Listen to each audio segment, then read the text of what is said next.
តាចាហោសួស្តីអ្នកនរគ្នាសូមស្វាគមន៍មកកាត់វីដេអូទី18ថ្ងៃនេះយើងមកតមេរៀនយើងបន្តទៀតបាទជាមួយនឹងមេរៀនចែករំលែកបន្តពីមេរៀនមូលដ្ឋានគ្រឹះអញ្ចឹងយើងឆ្លងកាត់ជាមួយគ្នាជាច្រើននៅវីដេអូរហូតមកដល់ឥឡូវ18វីដេអូទីនេះគឺវីដេអូទី18ហើយអញ្ចឹងថ្ងៃនេះយើងមកសិក្សាតាក់ទងទៅនឹងប្រយោគដែលពេញនិយមប្រើប្រាស់ប្រចាំថ្ងៃវិញម្ដងតោះឥឡូវកុំឲ្យខាតពេលយូរចាប់ផ្ដើមជាមួយខ្ញុំទាំងអស់គ្នាតោះអញ្ចឹងយើងមានប្រយោគទី1យើងអានថាបាទតាឥឡូវយើងរៀនអានបដាប្រកបបដាបងបាទតា声说话បាទតា声说话បាទអញ្ចឹងតានេះបកប្រែមកថាធំបាទធំអញ្ចឹងបងប្អូនអាចធ្វើការកត់បបែកតាមពាក្យអញ្ចឹងបានខ្លួនឯងដោយសារតែក្តារខៀនតិចអញ្ចឹងខ្ញុំសុខចិត្តអានប្រកបឲ្យបងប្អូនធ្វើការកត់ចំណាំខ្លួនឯងនៃពាក្យមួយខ្លួនឯងចុះបាទអញ្ចឹងពាក្យថាតាបាទសំឡេងទី4តាបកប្រែមកថាធំដល់ពេល声说话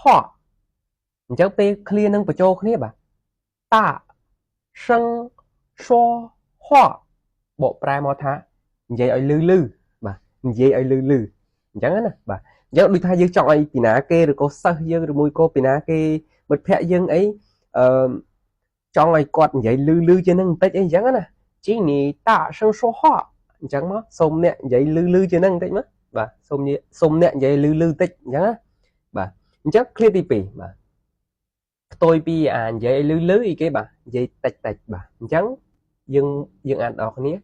小声说话បាទ小បាទ小ប្រែមកថាតូចបាទពាក្យនេះបាទ小声说话និយាយតិចបាទអញ្ចឹងយើងបកថានិយាយតិចបាទអញ្ចឹងចូលដល់ឃ្លាទី3តោះតា给我បាទតា给我ទេមកខ្ញុំបាទតា给我ទេមកខ្ញុំបាទអញ្ចឹងដល់ប្រយោគទី4បាទប្រយោគទី4យើងអានថា回我信息បាទ回我信息បាទ回我信息តបឆាតខ្ញុំផងអានោះគឺថា信息នេះសារឬមួយក៏ឆាតបាទលក្ខណៈថាយើងអាចបកថាតបសារឬមួយក៏តបឆាតក៏បានដែរអញ្ចឹងណា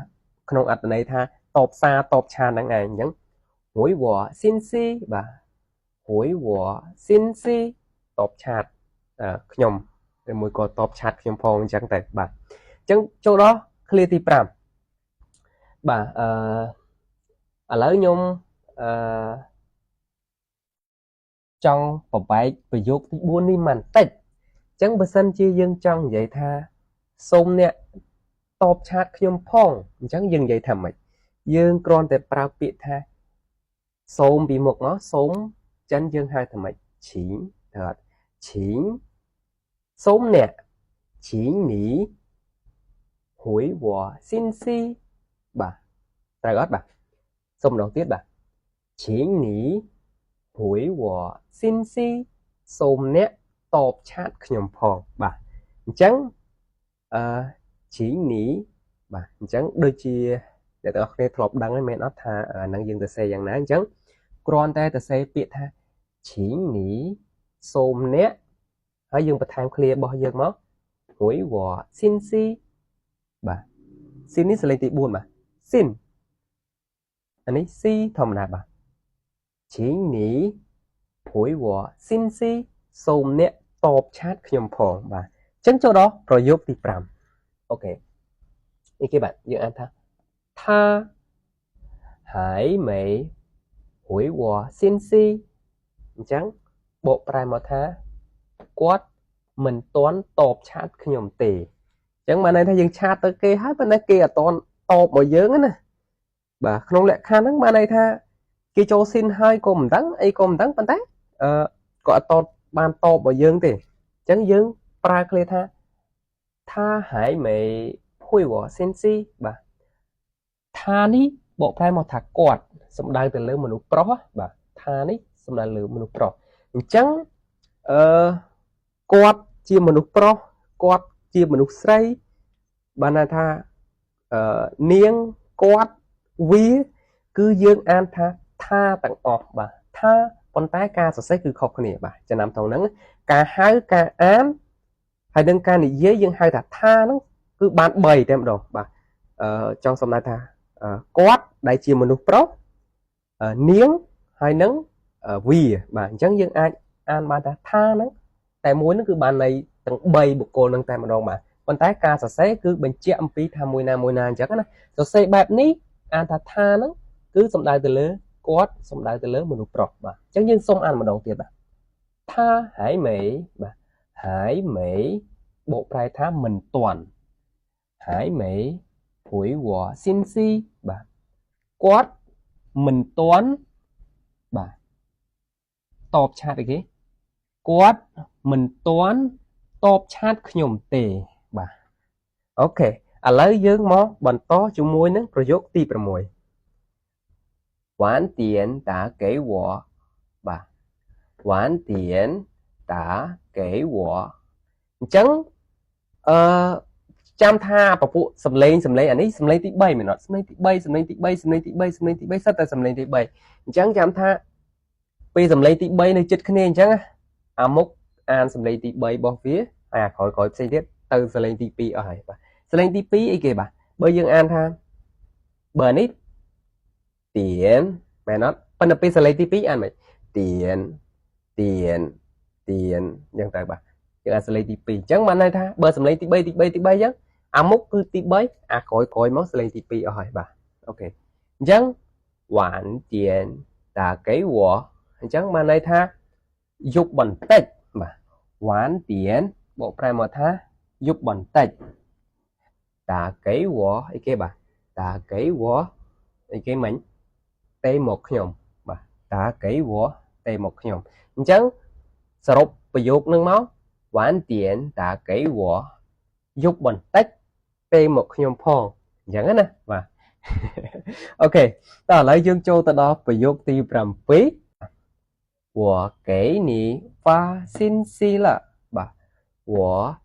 给你发信息了បាទបកប្រែមកថាខ្ញុំផ្ញើសារទៅអ្នកហើយបាទអញ្ចឹងហ្វានេះបកប្រែមកថាផ្ញើអញ្ចឹងផ្ញើក្នុងន័យនេះសំដៅទៅលើផ្ញើសារផ្ញើអីអញ្ចឹងណាហើយពាក្យថាហ្វាហ្នឹងន័យថាផ្ញើហ្នឹងក៏អាចសំដៅទៅលើការដូចជាផ្ញើអីវ៉ាន់ផ្ញើអីបានផងដែរប៉ុន្តែបើចំពោះជាការវេលុយវេអីយើងប្រើក្នុងពាក្យផ្សេងអូខេអញ្ចឹងសូមអានម្ដងទៀត我给你发信息了បាទខ្ញុំផ្ញើសារទៅអ្នកហើយអញ្ចឹងណាអូខេអញ្ចឹងយើងដល់ clear មួយទៀតគឺ clear ទី8ទេប៉ុន្តែខ្ញុំទៅសេទី9អធិស្ឋានផងទី8ទេបាទអានេះទី9អើយច្រឡំអធិស្ឋាន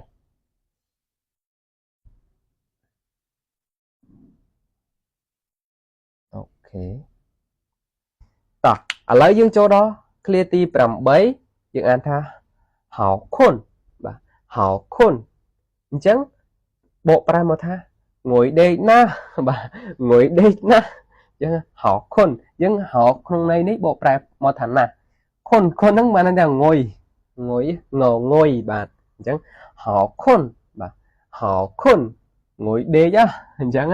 យើងអាចសួរគេថានេះហៅគុនមកអ្នកងុយដេកណាស់មែនទេឬមួយក៏នេះគុនមកអ្នកងុយមែនទេអញ្ចឹងណាបាទយើងអាចសួរអញ្ចឹងបាន